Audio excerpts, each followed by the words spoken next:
Guys, what's going on? Beautiful South Florida day, hot as hell. At least 90, 92 it feels like anyway. The humidity is up there. Sun is brutal today. Anyway, working on the 97 extra cab I picked up. You know, this thing was drinking water real fast, like as fast as I could put it in there. And I didn't think a head gasket would do that. I mean, you know, if it was a head gasket, it wouldn't have leaked down that fast. I would get pressure in the system. I mean, literally, I couldn't put any water in this thing. Now, I filmed a video before with doing all the work, but with the heat down here, it killed everything. So I had to start over. But yeah, so guys, took it down to the lower intake. Now she's full of water, I know. But look back there. That's the culprit. So the bottom of the gasket blew out. I guess somebody been in here, because those aren't factory gaskets. They don't look like it anyway. And somebody been in here and went to go seal the intake on and didn't take their time or try to rush it. And yeah, destroyed that corner of the gasket. So it started leaking water. And it looks like this one up here too. The top was destroyed right there. And that's about it, guys. The rest of it don't look too bad. China wall's missing in the corner over there, so it had a bad oil leak as well. So we're gonna take care of all this, you know. I don't know if I'm gonna put diesel in the oil and flush it all out. I don't really like doing that. I'll probably just put it all back together and flush it out a bunch of times with that O'Reilly's oil, real cheap. And then once it gets start coming out clean, I'll start putting a good Rotella back in it or whatever. Or I'll just put Rotella in it. That stuff's cheap too, so I'm not really worried about it. So yeah, guys, quick video. Ripped her down. I'll show you the upper intake. It looks pretty nasty underneath. Distributor's right there. Oh, distributor.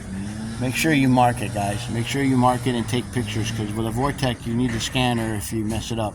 I always put the motor on top dead center. You can see I marked it on the housing, and then marked the rotor.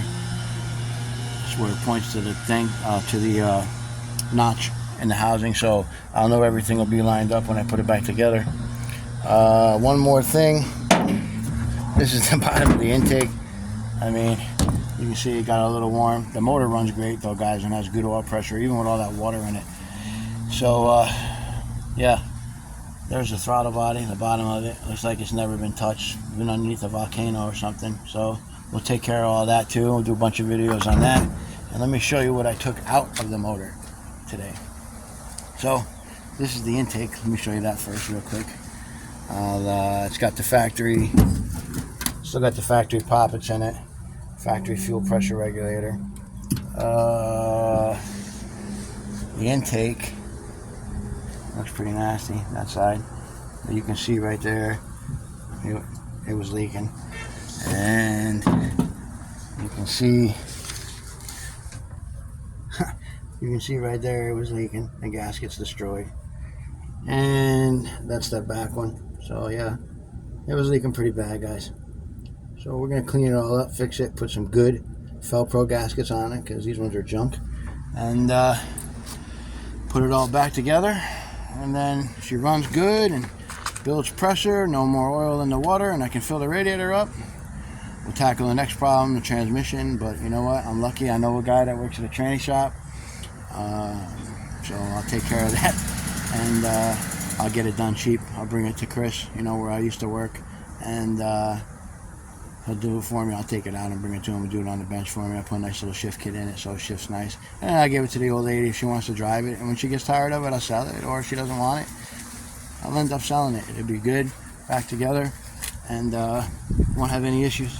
I mean, otherwise, aside from that fender right there, the little dent in the tailgate, I mean, on the core support, it's not a bad truck. And the interior is pretty nice aside from the headliner. So, yeah, guys, quick video. I'll keep you posted on this thing. I'll just say this is like part one of a video series, I guess, and we'll get on it probably tomorrow. I'll go get gaskets. I gotta get a bunch of stuff for the Monte Carlo too. Saturday we want to get it done so we can take it for a drive on Sunday. So on that note, I'll talk to you later, and have a great day.